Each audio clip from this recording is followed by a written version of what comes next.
Gusto ko na sumagot ang Armed Forces of the Philippines kung bakit nila pinayagan na mangyari ito. Because under the law, the Presidential Security Command is in charge of the security of former presidents. So bakit nila hinayaan na mangyari ito sa isang dating Pangulo ng ating bayan? Nabigyan ako ng sagot ng Pangulo at gusto kong basahin ang kabuuan ng sulat.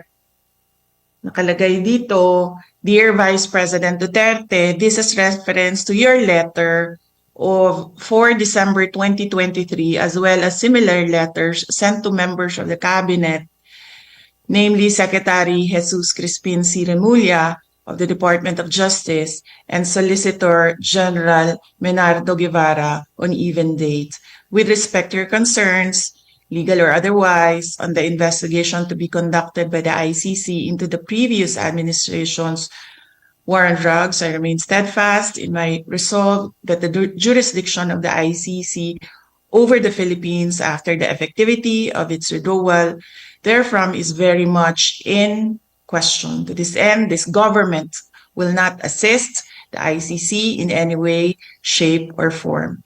I am certain that all the members of my cabinet, including yourself, will echo my views on this matter.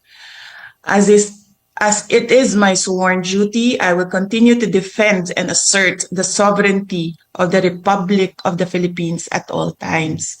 Ngayon, naririnig ko po sinasabi ng ating Secretary of Justice na mabibigyan siya ng panahon na makasagot sa loob ng ICC. And that is clearly the Philippine government's position that there is cooperation with ICC. So kinikilala na nila ngayon yung jurisdiction ng ICC na wala naman kasi talaga. Because this is an extraordinary case of extraordinary rendition.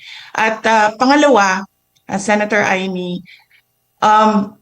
gusto ko na sumagot ang Armed Forces of the Philippines kung bakit nila pinayagan na mangyari ito. Because under the law, the Presidential Security Command is in charge of the security of former presidents. So bakit nila hinayaan na mangyari ito sa isang dating Pangulo ng ating bayan?